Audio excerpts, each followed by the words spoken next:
Drama serial बेवजह की बहुओं के आने वाली किस्में आप देखेंगे कि जब समन अपनी माँ से कहती है कि अगर आशी मुझसे मिलने आए तो आप मना कर देना उसे कि मैं सो रही हूँ। ये सुनते साथ ही समन की माँ कहती है कि बड़े ताजुब की बात है, पहले तो तुम आशी के पीछे पीछे रहती थी और वो तुम्हारे पीछे रहती थी, अब ऐसा क्या हुआ है कि तुम उससे दूर भाग रही होती। सुनते साथ ही समन कहती है कि मुझे वलीद ने मना किया है, अगर मैं उससे ताल्लुकात बढ़ाऊंगी तो यकीनन कोई ना कोई नुकसान उठाऊंगी। तो सुनते साथ ही समन की माँ कहती है कि ये बात अजरा ने बहुत पहले कह दी थी, लेकिन तुम्हें भी बुरी लगी थी और वलीद भी इस चीज को मानने को तैयार नहीं था। ये सुनते साथ ही समन कहती है कि लेकिन अब मुझे लगता है कि अगर मैंने ऐसा ना किया तो वली तो मुझसे दूर होगा ही और मैं पेपर में भी फेल हो जाऊंगी। सुनते साथ ही समन की माँ कहती है कि क्या मतलब तुम फेल हो जाओगी, आशी क्या कर सकती है, पेपर तो तुमने दिया है ना। दूसरे सीन में आप देखेंगे कि उधर जब अजरा फरहत के पास जाती है और फरहत से कहती है कि देखो फरहत, मैं मानती हूँ कि तुम्हारा दुख बहुत बड़ा है, लेकिन तुम्हें अब कुछ ना कुछ करना होगा वासिफ के लिए। ये सुनते साथ ही फरहत कहती है कि क्या मतलब वासिफ के लिए क्या करूं मैं,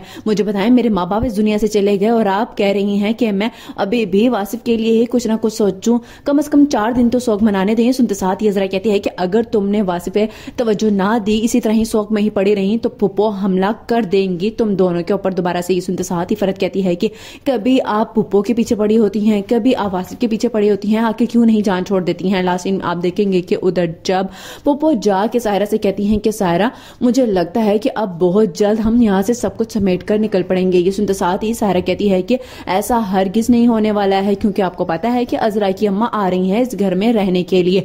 ये सुनते साथ ही पुप्पो कहती हैं कि उनको किसने बुलाया है और तुम कैसे कह रही हो। ये सुनते साथ ही सारा कहती है कि अभी अभी ताजा ताजा खबर दी है जमाल ने कि उसकी सासू माँ आ रही हैं यहाँ पे रहने के लिए। ये सुनते साथ ही पुप्पो कहती हैं कि यकीनन ये सब कुछ अजरा की ही कारस्तानी है, जब उससे मैं नहीं संभाली गई तो अब अपनी माँ को बुला लिया है। ये सुनते साथ ही सारा कहती है कि चलो चाहे अजरा की माँ आए या फिर उसकी दादी आए, लेकिन तुम्हारा मुकाबला तो कोई नहीं कर सकता।